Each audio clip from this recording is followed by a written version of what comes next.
সুপ্রিয় দর্শক আসসালামু আলাইকুম। আজ 16ই নভেম্বর রোজ শনিবার চলে আসছে জোনালহাট বড়াইগ্রাম থানা নাটোর জেলা। চলুন জেনে নেবো আজকে পাটের পাইকারি বাজার দর ক্রেতা বিক্রেতার সঙ্গে কথা বলে। সুপ্রিয় দর্শক দেখতে পাচ্ছে এইমাত্র একটা পাট বিক্রি হয়ে গেছে, এই যে বোঝা মাথায় নিয়ে আছে অলরেডি পাটের।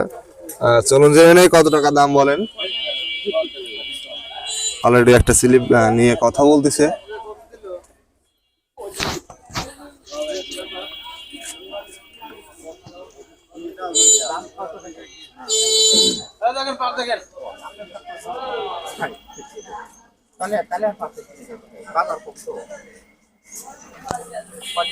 দাম কত বলছে? 600 সুপ্রিয় দর্শক শুনতে পাইলেন, 3600 টাকা দাম বলছে। কাকা অলরেডি চলে যাচ্ছে। আপনারটা কত বলছে পাটের দাম? আমারটা ভাই 600 টাকা বলছে। 600 কয় মন নিয়ে আসছেন? 10 মণ। 10 মন। পাট কি শেষ না আরো আছে? আরো আছে। কত মন আছে তাতে ঘরে? আর ঘরে 50-60 মণ পাট আছে। কিনে রাখছিলেন না এটা? কিনা ভাই কিনা। ও কিনা লস 400 টাকা করে লস। 400 করে লস। কত করে কিনা ছিল? 415 টাকা করে লস মন কারা। 3900 15 টাকা পড়ন।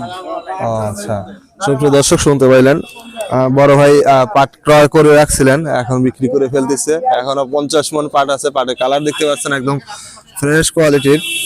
41 কেজিতে মন, 3600 টাকা করে দাম বলছে, দেখতে পাচ্ছেন। পাটটা আমার 3900 15 টাকা পড়ন পড়েছে ঘরে। কিন্তু এখন দাম করতে হলো 3915 টাকা খরচ পড়ছিল। পড়ন পড়েছে।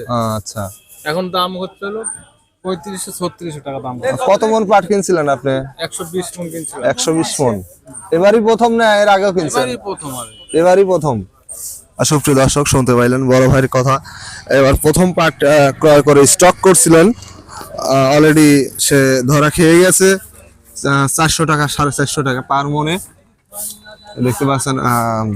3915 টাকা করে প্রতি মনে খরচ পড়ছিল, এখন বিক্রি করতেছে 3600 টাকা করে।